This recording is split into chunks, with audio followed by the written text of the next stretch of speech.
Assalamualaikum warahmatullahi wabarakatuh. Kembali lagi dalam channel Di Sini Horor, sebuah channel yang akan membagikan kisah-kisah horor dan kisah-kisah misteri.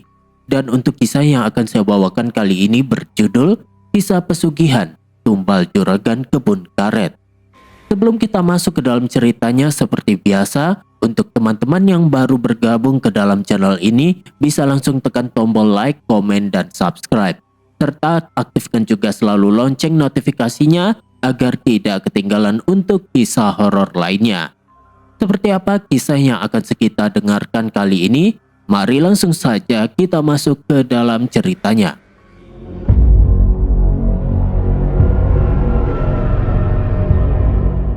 Udara di desa pagi itu sangat dingin.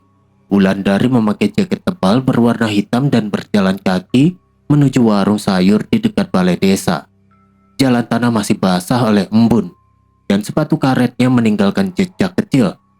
Nafasnya terlihat putih setiap kali menghembuskan udara. Sesampainya di warung, dia melihat Nyi Ratri, istri Juragan Suryo, sedang berdiri di depan meja kayu. Nyi Ratri mengenakan kebaya putih dan kain batik.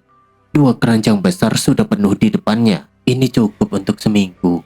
Tambah lagi ikan asin yang kering itu, yang paling besar, kata Nyi Ratri kepada penjual warung.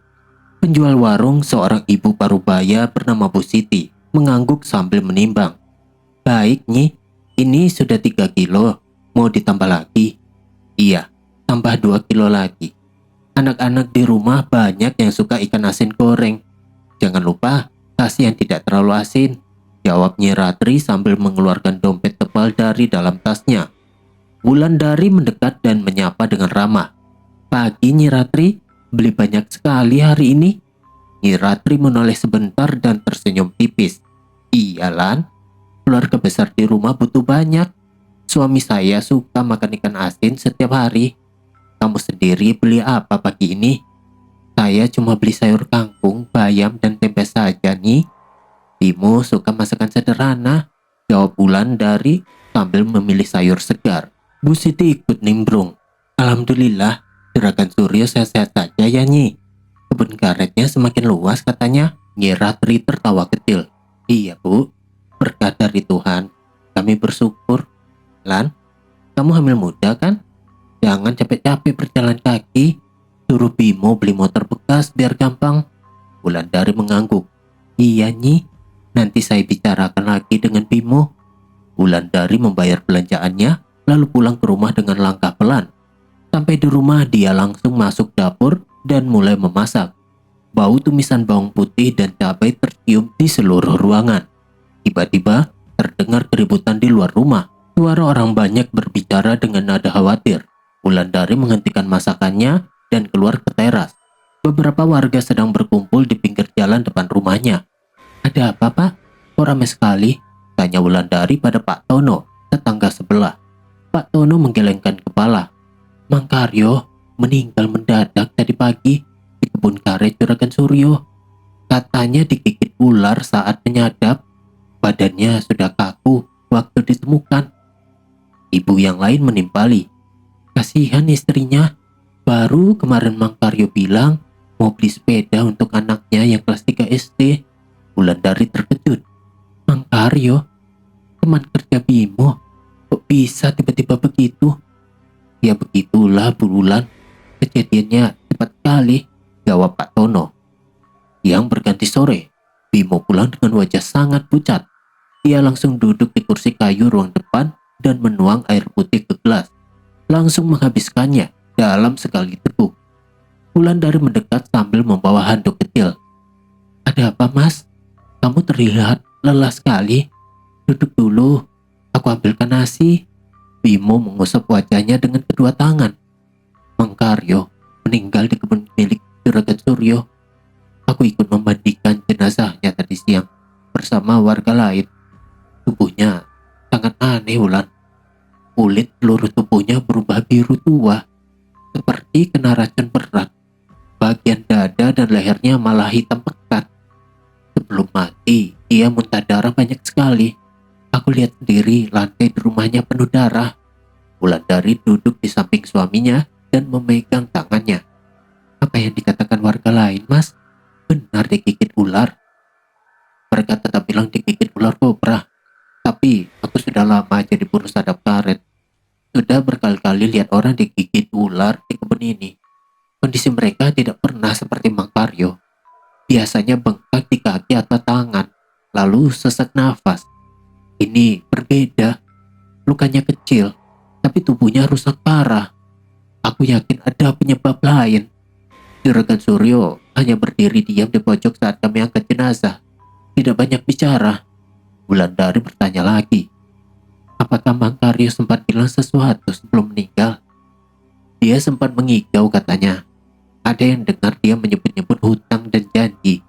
Tapi mungkin karena kesakitan, malam ini aku harus ke rumah almarhum Mang Karyo untuk tahlilan. Kamu di rumah saja ya, istirahat. Jangan keluar malam-malam, jawab Bimo. Baik Mas, hati-hati di jalan. Rumah kita jauh dari tetangga, kata Wulandari. Setelah makan malam, Bimo mandi, ganti baju koko, lalu berangkat ke rumah duka dengan membawa senter. Wulandari membersihkan piring dan duduk di ruang depan. Rumah mereka terletak di ujung desa dan langsung berbatasan dengan kebun karet Juragan Suryo. Kondisi di luar sudah gelap karena tidak ada lampu jalan. Hanya ada suara jangkrik dan angin malam yang meniup daun karet. Wulandari duduk di kursi kayu ruang depan. Agar tidak terlalu sepi, dia mengambil radio kecil yang biasa mereka pakai dan memasang baterai baru. Semoga ada siaran yang bagus malam ini, gumamnya sendiri. Dia memutar tombol radio. Suara penyiar terdengar jelas membacakan berita. Wulandari bersandar di kursi sambil mengipas-ngipas tubuhnya dengan kipas bambu. Malam terasa dingin, tapi dia tetap merasa gelisah memikirkan cerita Bimo tentang jenazah Mang Karyo. Tiba-tiba, radio mengeluarkan suara bising yang sangat keras. Suara itu menusuk telinga. Wulandari langsung memegang radio dan mencoba memutar tombol. Kenapa ini? Baru pasang baterai kok langsung rusak, katanya heran. Radio mati total. Beberapa detik kemudian, lampu minyak tanah yang menyala di dinding ruangan juga padam. Tanpa angin sama sekali, ruangan langsung menjadi gelap gulita. Wulandari merasa jantungnya berdegup kencang. Mas Bimo, cepat pulang ya, bisiknya pelan. Dalam kegelapan itu, dia mendengar suara langkah kaki berat yang diseret di lantai papan ruang depan. Langkah itu berjalan bolak-balik dari pintu depan ke arah dapur, lalu kembali lagi. Bunyinya lambat dan jelas. Wulandari bangkit dari kursi dengan tangan gemetar. Siapa di situ? Tanyanya dengan suara pelan. Tidak ada jawaban. Langkah itu terus terdengar semakin dekat. Wulandari langsung berlari menuju kamar tidur. Dia masuk ke dalam kelambu dan menutupnya rapat-rapat, lalu meringkuk di sudut tempat tidur sambil memeluk lutut. Dalam kegelapan total, dia melihat bayangan hitam besar berdiri tepat di depan pintu kamar. Bayangan itu tinggi, hampir menyentuh langit-langit. Badannya seperti tubuh manusia laki-laki yang besar dan tegap, tetapi kepalanya jelas berbeda. Bentuknya seperti kepala kambing dengan sepasang tanduk panjang yang melengkung. Makhluk itu berdiri diam saja, menghadap langsung ke arah kelambu tempat Wulandari bersembunyi. Wulandari menahan nafas. Dia merasakan keringat dingin mengalir di punggungnya. Matanya tidak bisa lepas dari bayangan itu.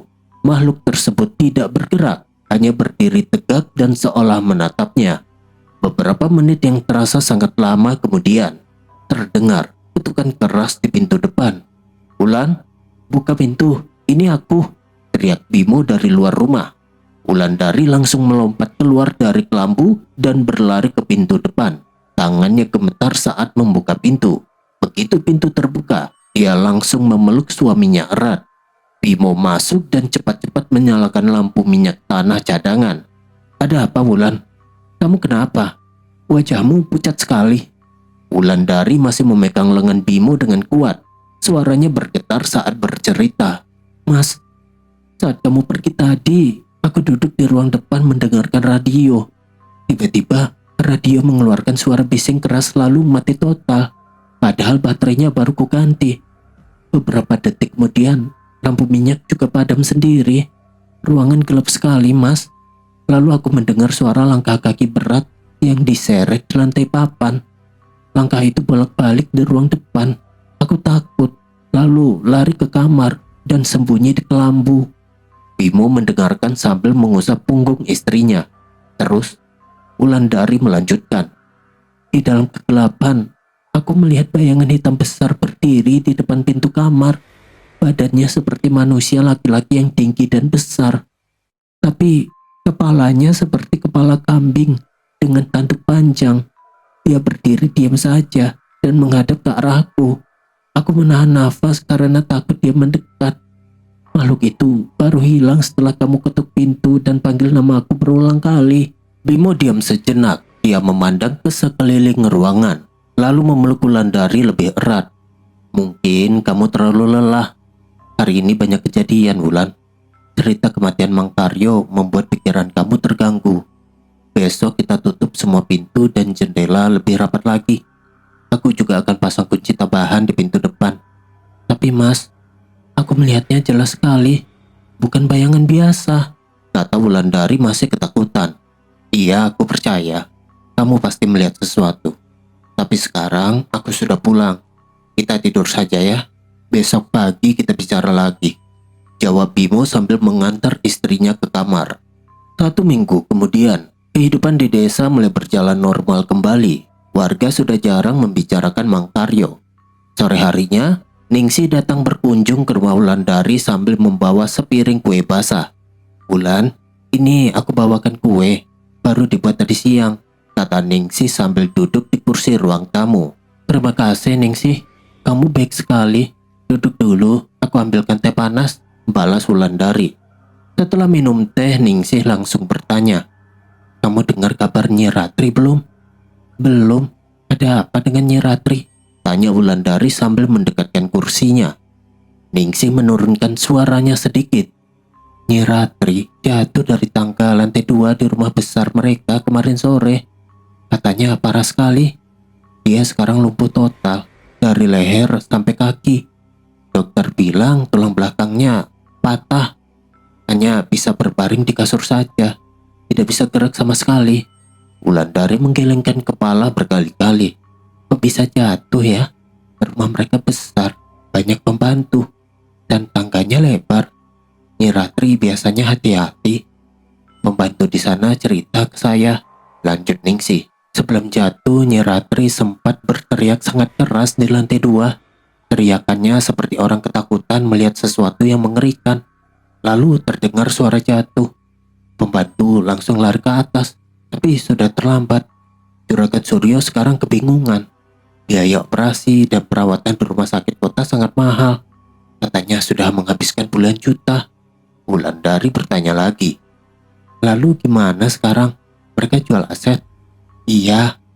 Kemarin aku lihat ada 2 orang dari luar desa datang ke rumah Juragan Suryo. Mereka bicara soal membeli beberapa hektar kebun karet. Juragan Suryo kelihatan sangat lelah dan sering diam saja. Anak-anaknya juga terlihat cemas. Apalagi Lestari yang sedang hamil tua, sekarang sering menangis melihat ibu mertuanya. Kasihan sekali, kata Wulandari pelan. Dulu keluarga itu paling kaya di desa. Sekarang kok jadi begini ya? Ningsih mengangguk. Benar, aku juga heran. Setelah Mang Karyo meninggal, sekarang Nyi Ratri lumpuh. Semoga tidak ada musibah lagi di keluarga itu. Kedua perempuan itu kemudian melanjutkan obrolan sampai sore menjelang malam. Wulandari tidak menceritakan pengalaman bayangan hitam di rumahnya kepada Ningsih. Dia masih takut dan memilih menyimpannya sendiri. 3 bulan berlalu sejak kematian Mang Karyo dan kecelakaan Nyi Ratri. Kehidupan di desa perlahan kembali normal. Warga sibuk dengan kebun karet dan sawah mereka masing-masing. Wulandari yang kini sudah memasuki usia kehamilan 4 bulan sering merasa lemas dan mual. Setiap pagi Bimo selalu menyuruhnya istirahat lebih banyak. Suatu pagi, Wulandari sedang membersihkan halaman ketika Ningsih datang berlari dengan nafas tersengal. Wulan, kamu sudah dengar kabar dari rumah Juragan Suryo? Tanya Ningsih dengan wajah pucat. Belum. Ada apa lagi Ningsih?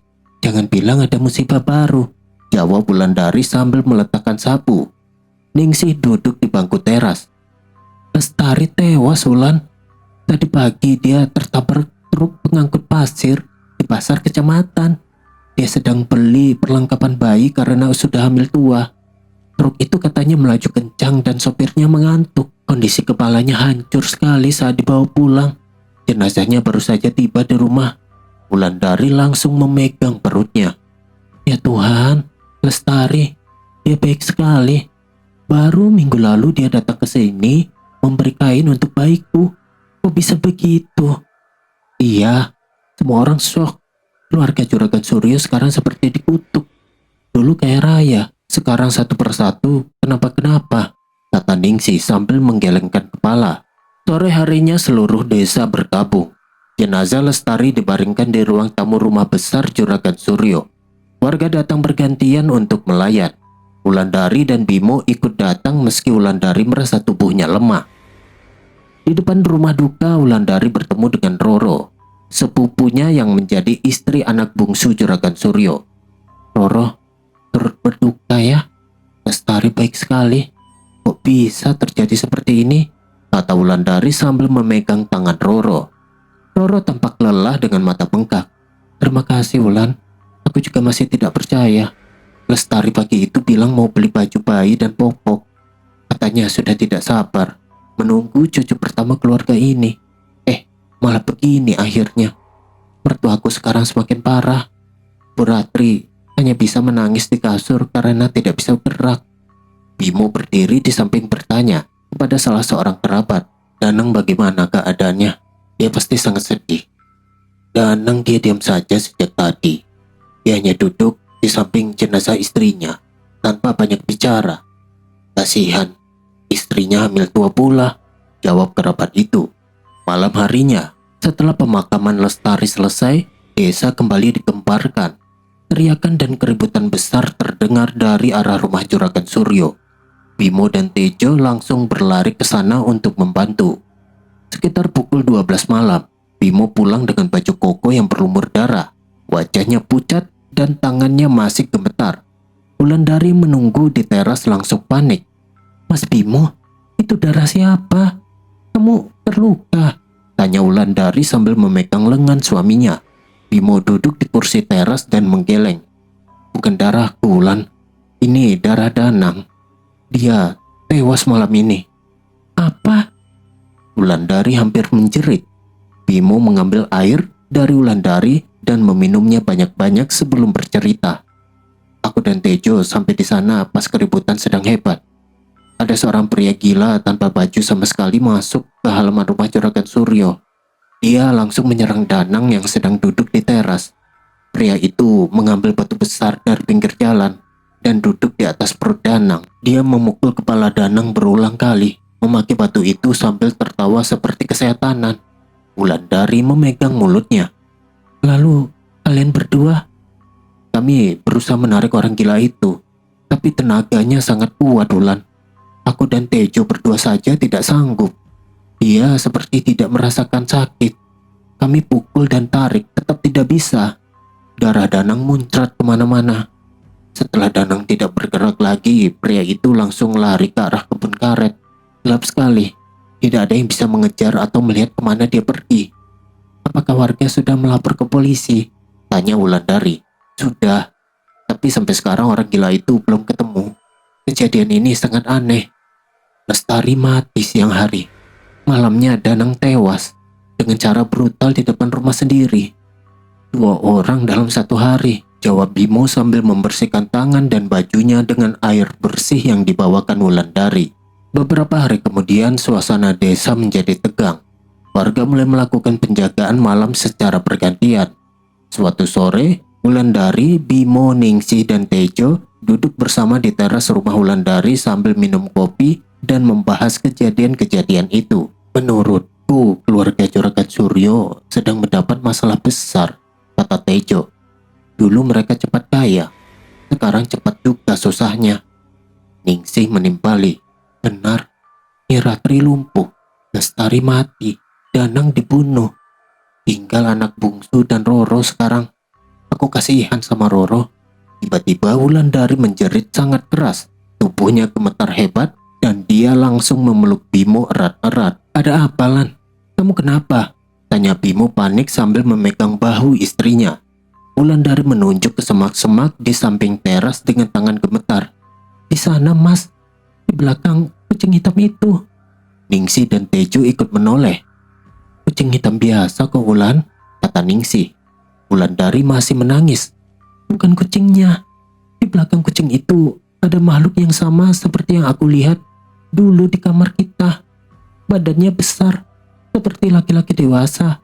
Kepalanya seperti kepala kambing dengan tanduk panjang. Matanya menyala merah. Dia berdiri di batas cahaya lampu teras dan menggumamkan nama Roro berulang-ulang dengan suara berat sekali. Tejo langsung berdiri dan mengambil senter. Saya cek dulu ke sana.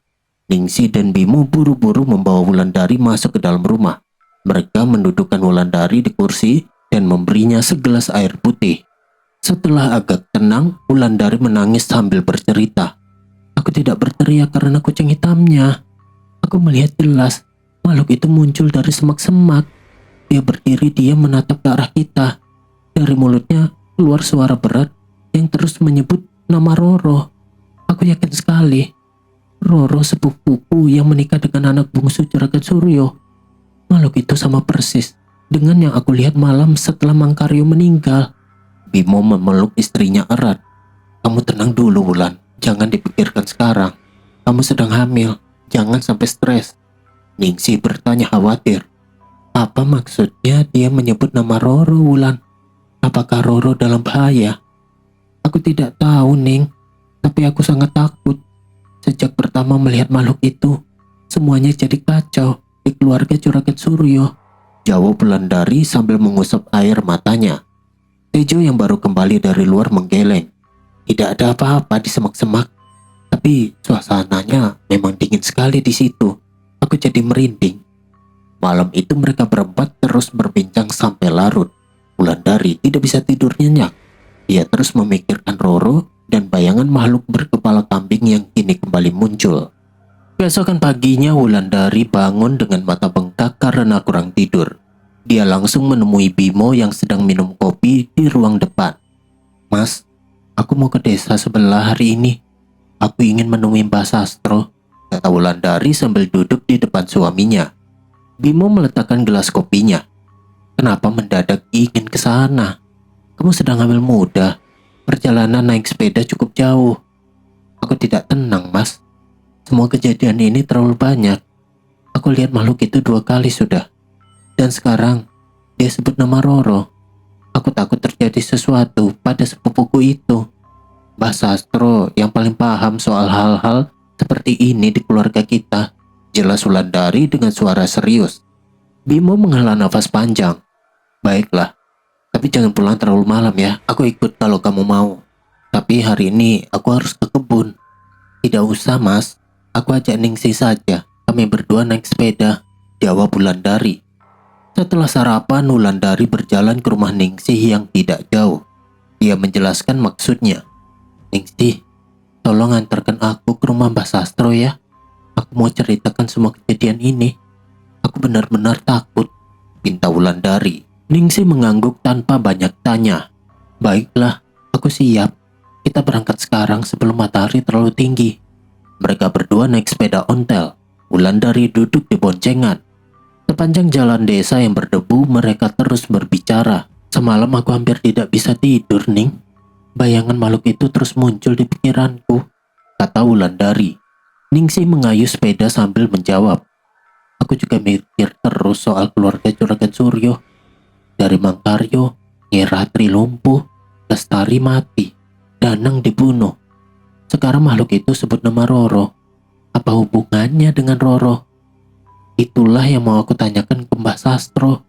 Roro kan sepupuku. Dia menikah dengan anak bungsu Juragan Suryo. Aku tidak mau dia kenapa-kenapa, jawab Wulandari. Perjalanan memakan waktu hampir 1 jam. Sesampainya di rumah Mbak Sastro yang sederhana di desa tetangga, Wulandari langsung memeluk kakeknya. Mbah, Wulan kangen. Maaf baru datang sekarang, kata Wulandari. Mbak Sastro seorang laki-laki tua berusia 78 tahun dengan jenggot putih tersenyum. Duduk dulu nak. Kamu wajahnya pucat sekali. Ada apa? Ceritakan semuanya dengan jelas. Wulandari dan Ningsih duduk di tikar bambu. Wulandari mulai bercerita panjang lebar. Dia menceritakan kematian Mang Karyo dengan detail kondisi jenazah, penampakan makhluk berkepala kambing di rumahnya, jatuhnya Nyi Ratri, kematian Lestari, pembunuhan Danang, hingga penampakan terakhir di semak-semak yang menyebut nama Roro berulang-ulang. Mbah Sastro mendengarkan tanpa memotong. Wajahnya semakin serius, kerutannya dalam. Semua sudah saya ceritakan, Mbah.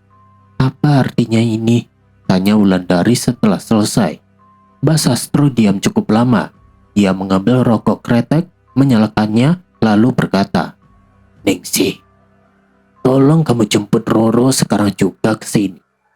Katakan saja Wulandari sakit dan butuh ketemu dia. Jangan bilang yang sebenarnya dulu. Baik, Mbah. Saya berangkat sekarang, jawab Ningsih lalu segera naik sepeda kembali ke desa mereka. Saat menunggu, Mbah Sastro menatap Wulandari lurus. Yang kamu lihat itu bukan halus biasa, Wulan. Itu makhluk perantara pesugihan. Juragan Suryo dan Nyi Ratri melakukan pesugihan puluhan tahun lalu agar kebun karet dan usaha mereka cepat besar. Mereka pakai makhluk berwujud manusia berkepala kambing. Makhluk itu memberikan kekayaan, tapi ada syarat dan waktu perjanjian. Wulandari bertanya dengan suara pelan. Syaratnya apa, Mbah? Makhluk itu meminta persembahan dulu. Bisa berupa hewan, sesajen, bahkan barang-barang tertentu. Tapi sekarang waktu perjanjian sudah habis. Sekarang dia menagih nyawa. Bukan sembarang nyawa, tapi nyawa keluarga sedarah Juragan Suryo dan semua orang yang masuk dalam silsilah keluarga mereka melalui pernikahan. Itu sebabnya Mang Karyo yang hanya buruh di kebun mereka juga kena. Lalu Nyi Ratri, Lestari beserta bayinya, Danang, dan sekarang Roro dalam bahaya besar karena sudah resmi menjadi menantu dan tinggal di rumah itu. Wulandari memegang perutnya. Lalu bagaimana caranya menyelamatkan Roro, Mbah? Hanya ada satu jalan. Roro dan suaminya harus pergi jauh dari desa ini, meninggalkan segala harta dan tidak boleh kembali. Kalau masih menginjakkan kaki di rumah Juragan Suryo, nyawanya tidak akan selamat, jawab Mbah Sastro tegas. 1 jam kemudian, Ningsih kembali bersama Roro. Roro turun dari sepeda dengan wajah kesal dan berkeringat. Kenapa tiba-tiba dipanggil ke sini? Aku sedang sibuk mengurus ibu mertua yang lumpuh. Susah payah aku dijemput, kata Roro dengan nada tidak senang sambil duduk di tikar. Wulandari langsung memegang tangan sepupunya. Roro, aku minta maaf. Aku yang panggil kamu. Aku lihat sesuatu yang sangat menakutkan. Makhluk itu muncul lagi dan menyebut namamu berulang-ulang. Roro mengerutkan kening. Makhluk apa, Wulan? Kamu ini kenapa? Mbah Sastro kemudian menjelaskan semuanya dengan suara tenang tapi tegas. Dia mengulangi cerita pesugihan, perjanjian yang sudah habis, dan bahaya yang mengancam Roro. Roro mendengarkan sambil semakin gelisah. Begitu Mbah Sastro selesai, Roro langsung berdiri. Kakek tidak usah mengarang cerita yang menakut-nakuti saya, kata Roro dengan suara tinggi. Saya tidak percaya sama sekali soal makhluk berkepala kambing. Lestari mati karena kecelakaan lalu lintas biasa. Sopir truk mengantuk, itu fakta. Danang dibunuh orang gila yang lepas kendali. Ibu mertua saya jatuh karena salah langkah di tangga. Itu saja. Tidak ada hubungannya dengan pesugihan. Mbah Sastro mencoba menenangkan. Roro, dengar dulu. Ini bukan cerita. Nyawamu sedang diincar. Roro menggeleng keras. Saya sekarang hidup bercukupan di rumah itu. Semua kebutuhan terpenuhi. Saya punya kewajiban merawat ibu mertua yang lumpuh. Kalau saya pergi, siapa yang akan mengurusnya? Saya menolak mentah-mentah. Kakek sejak dulu memang tidak merestui pernikahan saya dengan Mas Joko. Sekarang kakek pakai cara seperti ini untuk memisahkan kami. Saya tidak mau. Wulandari mencoba membujuk. Roro, dengarkan dulu. Aku lihat sendiri makhluk itu. Matanya merah menyala. Suaranya berat menyebut namamu. Aku takut kamu kenapa-kenapa. Aku tidak percaya, Wulan. Kamu terlalu banyak memikirkan karena hamil. Aku pulang sekarang, tegas Roro sambil berdiri dan mengambil tasnya. Mbah Sastro berkata sekali lagi, kalau kamu tetap keras kepala, aku tidak bisa menolong. Pergi jauh dari desa ini adalah satu-satunya cara. Jangan kembali ke rumah besar itu. Roro tidak menjawab lagi. Ia langsung keluar rumah, naik sepeda Ningsih, dan pergi dengan marah tanpa pamit. Wulandari menangis. Mbah, bagaimana ini? Roro tidak percaya sama sekali. Mbah Sastro menghela nafas panjang. Kita sudah berusaha. Sekarang tinggal menunggu apa yang akan terjadi selanjutnya. 1 minggu setelah kunjungan ke rumah Mbah Sastro, desa kembali digemparkan oleh kabar baru. Pada tengah malam, Roro dan suaminya, Joko, menghilang secara diam-diam dari rumah besar Juragan Suryo.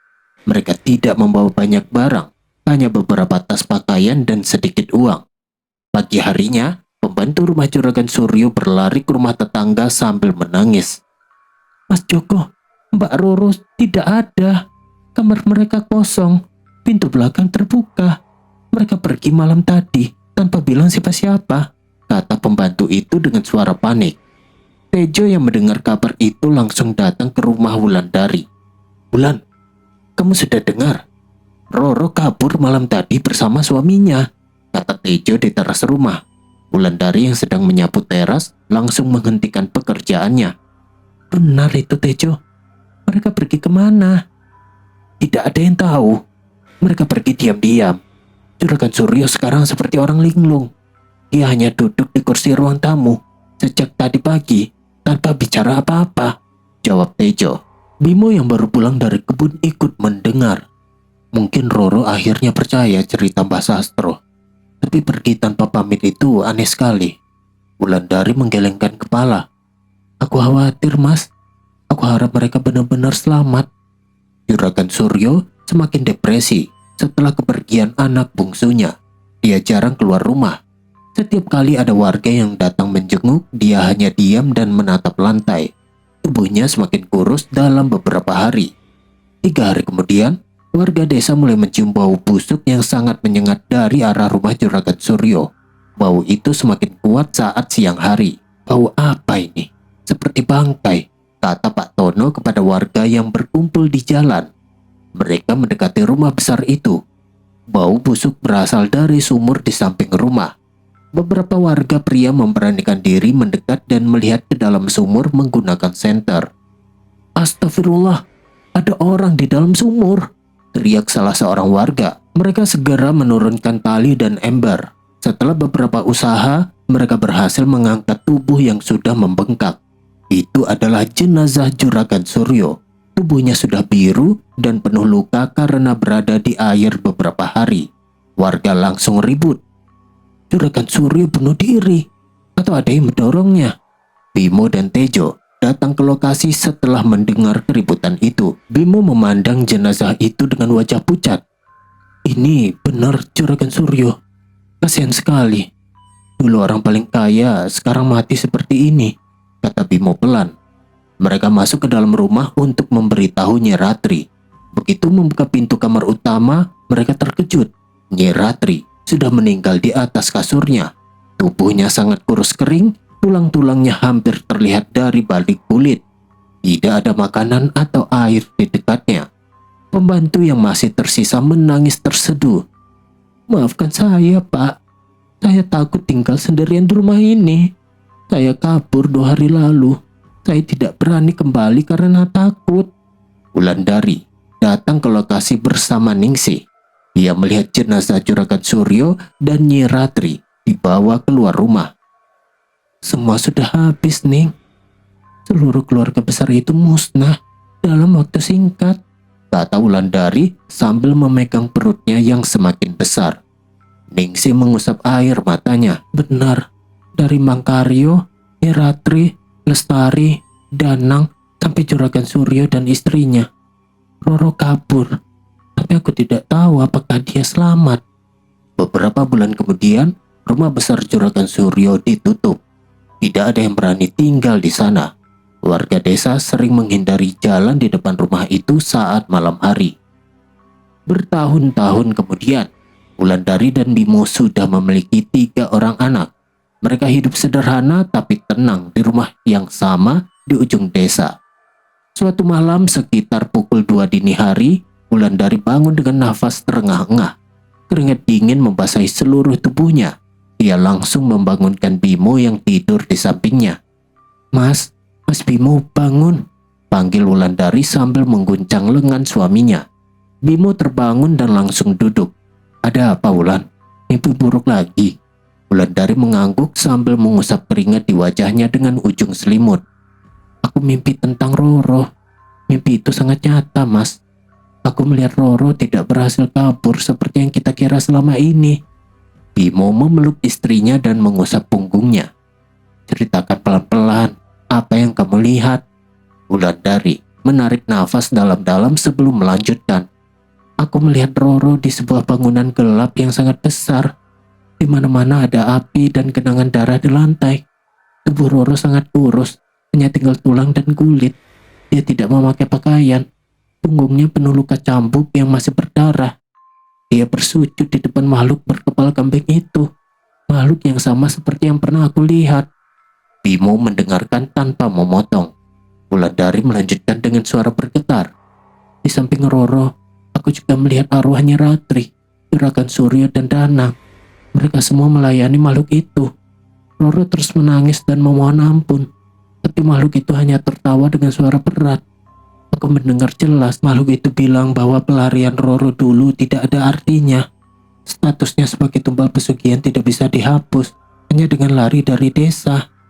Bimo memeluk Wulandari lebih erat. "Sudah, Wulan, itu hanya mimpi. Roro sudah pergi 10 tahun lalu.